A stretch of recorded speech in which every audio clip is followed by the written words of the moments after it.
ನಮಸ್ತೆ ಮಕ್ಕಳೇ. ಇವಾಗ ನಾವು 18ನೇ ಪಾಠವನ್ನು ನೋಡೋಣ. ಪತ್ರಲೇಖನ. ನಿಮಗೆ ಗೊತ್ತಿರಬೇಕು, 5ನೇ ಕ್ಲಾಸಿಂದಲೂ ನೀವೆಲ್ಲ ಪತ್ರವನ್ನು ಬೇರೆ ಬೇರೆ ಭಾಷೆಗಳಲ್ಲಿ ಬರಿತಾ ಬಂದಿದ್ದೀರಿ. ಹಾಗಾಗಿ ಪತ್ರಲೇಖನಕ್ಕೆ ಎಷ್ಟು ಪ್ರಾಧಾನ್ಯತೆ ಇದೆ ಅನ್ನೋದು ನಿಮಗೆ ಅರ್ಥ ಆಗಿರಬೇಕು. ಆದರೂ ಕೂಡ ಬಹಳಷ್ಟು ಜನ ಮಕ್ಕಳು ಇವತ್ತಿಗೂ ಪತ್ರಲೇಖನವನ್ನು ಚೆನ್ನಾಗಿ ಬರಿತಾ ಇಲ್ಲ. ಹಾಗೆ ಸಂಸ್ಕೃತದಲ್ಲೂ ಕೂಡ ಪತ್ರಲೇಖನಕ್ಕೆ ಅದರದ್ದೇ ಆದಂಥ ಪ್ರಾಮುಖ್ಯತೆ ಇದೆ. ನಿಮಗೆ ಇದು 5 ಮಾರ್ಕ್ಸನ್ನು ಪ್ರಶ್ನೆಯಾಗಿ ಬರುತ್ತೆ. ಅದಕ್ಕಿಂತ ಹೆಚ್ಚಾಗಿ ಪತ್ರಲೇಖನ ಅನ್ನೋದು ಒಂದು ಕಲೆ. ಅದು it is an art, how to write the letter. ಈ ಪತ್ರಲೇಖನ ಅನ್ನೋದನ್ನು 2 ವಿಭಾಗ ಮಾಡ್ತೀವಿ. ಒಂದು ವ್ಯಾವಹಾರಿಕ ಪತ್ರಂ, ಇನ್ನೊಂದು ಕೌಟುಂಬಿಕ ಪತ್ರಂ. ಇಂಗ್ಲೀಷ್ನಲ್ಲಿ ಅದು business letter and family letter ಅಥವಾ ಪರ್ಸ್ನಲ್ ಲೆಟರ್ ಅಂತ ಕರಿತೀವಿ. So personal letter and business letter ಅಂತ ಕರೀತಾರೆ. ಫಾರ್ಮಲ್ ಆ್ಯಂಡ್ ಇನ್ಫಾರ್ಮಲ್ ಅಂತಲೂ ಹೇಳ್ತಾರೆ. Formal letters and informal letters ಅಂತಲೂ ಹೇಳ್ತಾರೆ. ನಮ್ಮಲ್ಲಿ ಅದನ್ನು ವ್ಯಾವಹಾರಿಕ ಪತ್ರಾಣಿ, ಕೌಟುಂಬಿಕ ಪತ್ರಾಣಿ ಅಂತ ಕರಿತೀವಿ. ನಿಮಗೆ 2 ಪತ್ರಗಳಲ್ಲೂ ಒಂದೊಂದು ಪತ್ರವನ್ನು ಕೊಟ್ಟಿದ್ದಾರೆ. ನೋಡೋಣ ಈಗ. 18 ಪಾಠ, 18ನೇ ಪಾಠ. ಪತ್ರಲೇಖನಂ, ಪತ್ರ ಬರೆಯೋದು. ವಿರಾಮ ಪತ್ರಂ, leave letter. So leave letter ಹೇಗೆ ಬರೀಬೇಕು ಅನ್ನೋದನ್ನು ಇಲ್ಲಿ ತೋರಿಸ್ಕೊಡ್ತಾ ಇದ್ದಾರೆ. ಸಕಾಶಾತ್ ನೋಡ್ಕೊಳ್ಳಿ. ಸಕಾಶಾತ್ ಗೌರಿ ಗಣೇಶ ಅಷ್ಟಮಕಕ್ಷಾ ಅವಿಭಾಗ ಸರ್ವಕಾರೀಯ ಪ್ರೌಢಶಾಲಾ ಹಾಸನಂ ಸವಿಧೆ ಮುಖ್ಯೋಪಾಧ್ಯಾಯ ಸರ್ವಕಾರೀಯ ಪ್ರೌಢಶಾಲಾ ಹಾಸನಂ ಮಾನ್ಯಾಃ ವಿಷಯಃ ದಿನತ್ರಯಸ್ಯ ವಿರಾಮಂ ಸಂಪ್ರಾರ್ಥ್ಯ ಅಹಂ ಶ್ವಃ ಮಾತಾಪಿತೃಭ್ಯಾಂ ಸಹ ಮೈಸೂರುನಗರಂ ಗಮಿಷ್ಯಾಮಿ. ತತ್ರ ಮಮ ಬಂಧುಗೃಹೇ ಉತ್ಸವಃ ವರ್ತತೆ. ಅತಃ ಶ್ವಃ ಆರಭ್ಯ ದಿನತ್ರಯಂ ವಿರಾಮಂ ಯಚ್ಚಂತು ಇತಿ ಸವಿನಯಂ ಪ್ರಾರ್ಥಯೇ. ಸ್ಥಳಂ ಹಾಸನಂ, ದಿನಾಂಕಃ 14, 8ಮ ಮಾಸಃ 1920 ವರ್ಷ, ಅಂದರೆ 14/8/2019 इति विधेय छात्रा गौरी, विधेयः छात्रः गणेशः. ನೋಡಿ ಈಗ ವಿರಾಮ ಪತ್ರ. ಸಕಾಶಾತ್. ಈ ಸಕಾಶಾತ್ ಮತ್ತು ಸವಿದೆ. ಸಕಾಶಾತ್ ಅಂದರೆ ಫ್ರಮ್ ಅಂತ ಅರ್ಥ, ಸವಿದೆ ಅಂದರೆ ಟು ಅಂತ ಅರ್ಥ. ಇಂದ ಗೆ ಕನ್ನಡದಲ್ಲಿ. ಈ ಸಕಾಶಾತ್ ಮತ್ತು ಸವಿದೆ ಇವೆರಡನ್ನು ಭಾಳಷ್ಟು ಜನ ಮಕ್ಕಳು ಕನ್ಫ್ಯೂಷನ್ ಮಾಡಿಕೊಂಡು ಸವಿದೆ ಬರೆಯುವಲ್ಲಿ ಸಕಾಶಾತ್ ಬರೀತಾರೆ, ಇಲ್ಲಿ ಈ ಸವಿದೆ ಅಂತ ತೊಗೊಂಬಂದು ಇಲ್ಲಿ ಬರೀತಾರೆ, ಈ ಸಕಾಶಾತ್ ಅಂತ ತೊಗೊಂಬಂದು ಇಲ್ಲಿ ಬರೀತಾರೆ. ಸೊ ಅದಾಗಬಾರ್ದು ಅಂದರೆ ನಿಮಗೆ ಯಾವತ್ತೂ ನೆನ್ಪಿಟ್ಕೊಳ್ಳೋಕೆ ಒಂದು ಉಪಾಯ ಹೇಳ್ತೀನಿ ನೋಡಿ. ಸಕಾಶಾತ್ ಅನ್ನೋಲ್ಲಿ 4 ಅಕ್ಷರ ಇದೆ, ಸ ಕ ಶಾತ್ ಅಂತ. ಅದೇ ರೀತಿ ಇಂಗ್ಲೀಷ್ನಲ್ಲಿ ಫ್ರಮ್, FROM. ಸೊ ಅಲ್ಲೂ 4 ಲೆಟರ್ ಇದೆ, ಇಲ್ಲೂ 4 ಲೆಟರ್ ಇದೆ. ಇದು ನೆನ್ಪಿಟ್ಕೊಂಬಿಡಿ. ಸಕಾಶಾತ್ ಈಸ್ ಈಕ್ವಲ್ ಟು ಫ್ರಮ್ ಅಂತ. ಆಗ ನಿಮಗೆ ಅದು ಮರೆಯೋದಿಲ್ಲ. ಸೊ ಇಂದ, ಯಾರಿಂದ? ಇಲ್ಲಿ ನೋಡಿ, ಗಂಡು ಮಕ್ಕಳಾದರೆ ನೀವು ಗಣೇಶ ಅಂತ ಇಟ್ಕೊಳ್ಳಿ, ಹೆಣ್ಣು ಮಕ್ಕಳಾದರೆ ಗೌರಿ ಅಂತ ಇಟ್ಕೊಳ್ಳಿ. ಗೌರಿ ಅಷ್ಟಮ ಕಕ್ಷಾ ಅವಿಭಾಗ ಸರ್ವಕಾರೀಯ ಪ್ರೌಢಶಾಲಾ ಹಾಸನಂ. ಅಥವಾ ಗಂಡು ಮಕ್ಕಳಾದರೆ ಗಣೇಶ ಅಷ್ಟಮ ಕಕ್ಷಾ ಅವಿಭಾಗ ಸರ್ವಕಾರೀಯ ಪ್ರೌಢಶಾಲಾ ಹಾಸನಂ. ಸವಿಧೆ ಟು ಅಥವಾ ಗೆ ಅಂತ ಅರ್ಥ. ಮುಖ್ಯೋಪಾಧ್ಯಾಯ, ಮಾನ್ಯ ಮುಖ್ಯೋಪಾಧ್ಯಾಯರು ಸರ್ವಕಾರೀಯ ಪ್ರೌಢಶಾಲಾ ಹಾಸನಂ. ಇಲ್ಲಿ ಯಾವ ಅಡ್ರೆಸ್ ಬರೆದಿರ್ತೀರೋ ಅದನ್ನೇ ಇಲ್ಲೂ ಬರೀಬೇಕಾಗತ್ತೆ. ಗೊತ್ತಾಯ್ತಾ? ಸೊ ನಿಮ್ಮ ಶಾಲೆ ಮುಖ್ಯೋಪಾಧ್ಯಾಯರಿಗೆ ನೀವು ಬರೀಬೇಕು. ಇಲ್ಲಿ ಕೆಲವೊಮ್ಮೆ ಮುಖ್ಯೋಪಾಧ್ಯಾಯರ ಬದಲು ಕಕ್ಷಾಧ್ಯಾಪಕ ಕೊಡ್ಬೋದು. ಸೊ ಕಕ್ಷಾಧ್ಯಾಪಕ ಕೊಟ್ಟಾಗ ಮಾನ್ಯ ಕಕ್ಷಾಧ್ಯಾಪಕ ಅಂತ ಬರೀಬೇಕಾಗತ್ತೆ. ಓಕೆ, ಸರ್ವಕಾರಿ ಅಷ್ಟಮ ಕಕ್ಷಾ ಸರ್ವಕಾರೀಯ ಪ್ರೌಢಶಾಲಾ ಹಾಸನಂ ಅಂತ ಬರೀಬೇಕಾಗತ್ತೆ. ಈಗ ಇಲ್ಲಿ ಮುಖ್ಯೋಪಾಧ್ಯಾಯರಿಗೆ ಕೊಟ್ಟಿದ್ದಾರೆ, ನೀವು ಮುಖ್ಯೋಪಾಧ್ಯಾಯರನ್ನು ನೋಡ್ಕೊಳ್ಳಿ. ಮಾನ್ಯಾಹ, ರೆಸ್ಪೆಕ್ಟೆಡ್ ಸರ್ ಅಂತ ಅರ್ಥ. ಮಾನ್ಯಾಹ ಅಂದರೆ ವಿಷಯ, ಸಬ್ಜೆಕ್ಟ್ ಅಂತ ಅರ್ಥ. ಇಲ್ಲಿ ದಿನತ್ರಯಸ್ಯ ವಿರಾಮಂ ಸಂಪ್ರಾರ್ಥ್ಯ, 3 ದಿನಗಳ ದಿನತ್ರಯಸ್ಯ 3 ದಿನಗಳ ವಿರಾಮವನ್ನು ಕೋರಿ ವಿನಂತಿಸಿಕೊಂಡು ಅಂತರ್ಥ. ಸಂಪ್ರಾರ್ಥ್ಯ ವಿನಂತಿಸಿಕೊಂಡು. ಅಹಂ ಶ್ವಃ ಮಾತಾಪಿತೃಭ್ಯಾಂ ಸಹ ಮೈಸೂರು ನಗರಂ ಗಮಿಷ್ಯಾಮಿ. ನಾನು ತಂದೆ ತಾಯಿಗಳ ಜೊತೆ ಮಾತಾಪಿತೃಭ್ಯಾಂ ಸಹ ತಂದೆ ತಾಯಿಗಳ ಜೊತೆ ಮೈಸೂರು ನಗರಂ ಗಮಿಷ್ಯಾಮಿ. ಮೈಸೂರು ನಗರಕ್ಕೆ ಹೋಗುವೆನು. ಗಮಿಷ್ಯಾಮಿ ನೋಡಿ, ಹೋಗುತ್ತೇನೆ ಅಲ್ಲ, ಹೋಗುವೆನು. ಅದು ಭವಿಷ್ಯತ್ ಕಾಲದಲ್ಲಿ ಯಾವಳು ವ ಅಂತ ಬರಬೇಕು ಕನ್ನಡದಲ್ಲಿ. ಹೋಗುವೆನು. ತತ್ರ ಮಮ ಬಂಧುಗೃಹೆ ಉತ್ಸವ ವರ್ತತೆ. ಅಲ್ಲಿ ನನ್ನ ಬಂಧುಗಳ ಮನೆಯಲ್ಲಿ ಉತ್ಸವ ವರ್ತತೆ, ಒಂದು ಉತ್ಸವ ಇದೆ. ಅತಃ ಶ್ವಃ, ಇದು ಶವ ಅಲ್ಲ, ಶ್ವಃ ಅಂತ.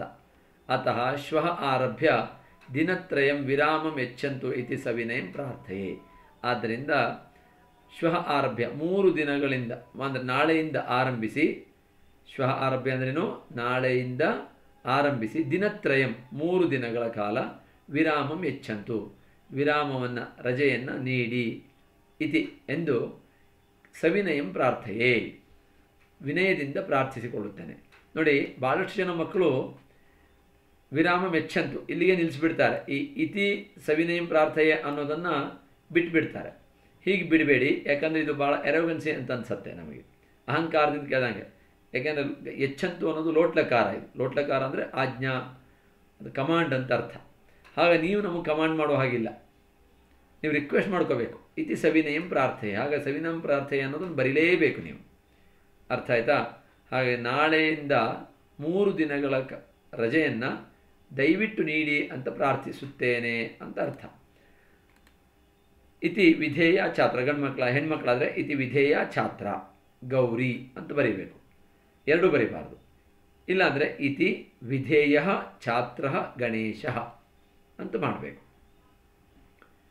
ಸ್ಥಳಂ ಇದು ಬರೀಲೇಬೇಕು. ಹಾಸನಂ. ದಿನಾಂಕ 14/8/2019. ಸೊ ಚತುರ್ದಶ ದಿನಾಂಕ 8ಮ ಮಾಸ 9/10/2000 ವರ್ಷೆ ಅಥವಾ ವರ್ಷಂ ಅಂತ. ಇಲ್ಲಿಗೆ ಈ ಪತ್ರಲೇಖನ ಮುಗೀತು. ಇದಕ್ಕೆ 4 ಅಥವಾ 5 ಮಾರ್ಕ್ಸ್ಗಳು ಇರ್ತವೆ. ಹಾಗೆ ಪ್ರತಿಯೊಂದಕ್ಕೂ ಸಕಾಶಾತ್ ಬರೆದ್ರೆ ಎಷ್ಟು ಮಾರ್ಕ್ಸು, ಸವಿದೆ ಬರೆದ್ರೆ ಎಷ್ಟು, ವಿಷಯ ಬರೆದ್ರೆ ಎಷ್ಟು, ಮಾನ್ಯ ಬರೆದ್ರೆ ಅಂದರೆ ಈ ಅಡ್ರೆಸ್ ಯಾರಿಗೆ ಹೇಗೆ ಮಾಡ್ತೀರಿ ಅನ್ನೋದಕ್ಕೆ ಇಷ್ಟು ಮಾರ್ಕ್ಸು, ಮತ್ತು ಹಸ್ತಾಂಕನಂ ಅಂತ ಕರಿತೀವಿ ಇದನ್ನು. ಇದಿಷ್ಟಕ್ಕೂ ನಿಮ್ಮ ಮಾರ್ಕ್ಸ್ ಇರುತ್ತೆ. ಹಾಗೆ ನೀಟಾಗಿ ನೀವು ಇದನ್ನು ಬರೀಲೇಬೇಕು, ಇದೇ ರೀತಿ ಬರೀಬೇಕು.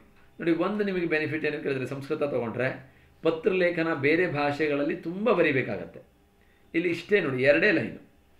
ನೀವು ಈ 2 ಲೈನ್ ಬರೆದು ಬಿಟ್ಟರೆ ಮುಗಿದೋಯ್ತು ನಿಮಗೆ. ನೋಡಿ, ಇಲ್ಲಿ ಅಹಮ್ಮಿಂದ ಶುರು ಮಾಡಿ ಪ್ರಾರ್ಥನೆಯವರೆಗೆ ಬರುತ್ತೆ.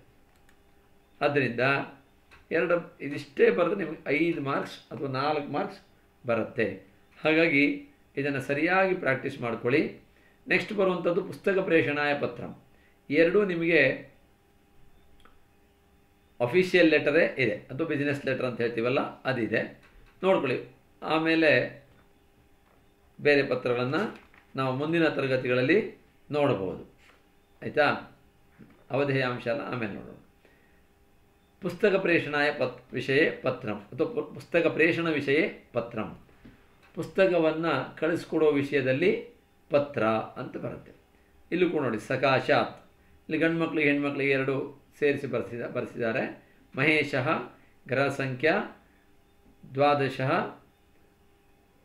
ಚತುರ್ಥ ಮುಖ್ಯ ಅಂದರೆ 12/4 ಮುಖ್ಯ ಮಾರ್ಗ ಶಿವಮೊಗ್ಗ. ಆಯಿತಾ?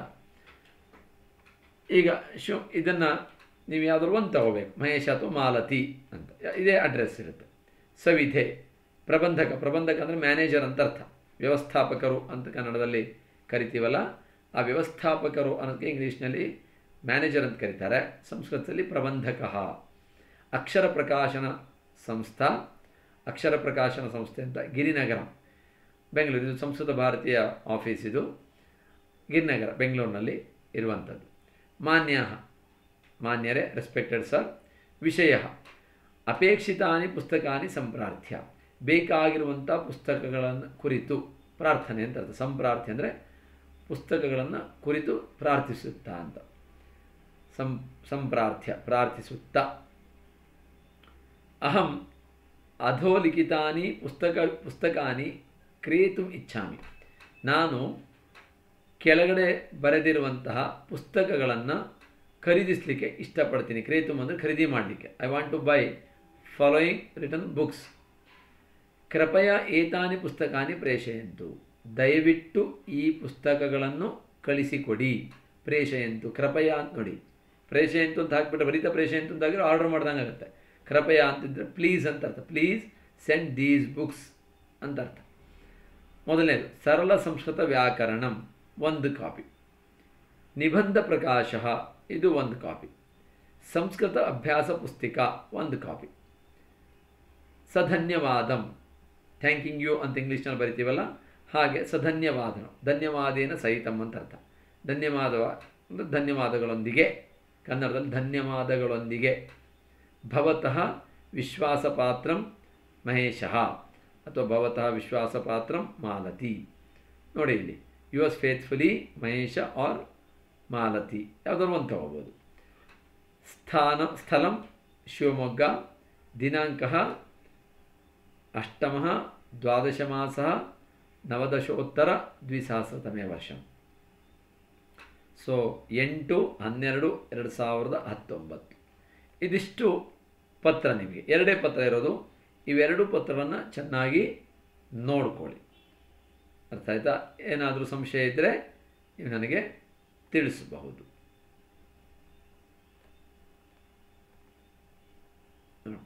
ಇದನ್ನು ಪ್ರಯತ್ನ ಪಡಿ, ಆದರೆ ಬರೀರಿ.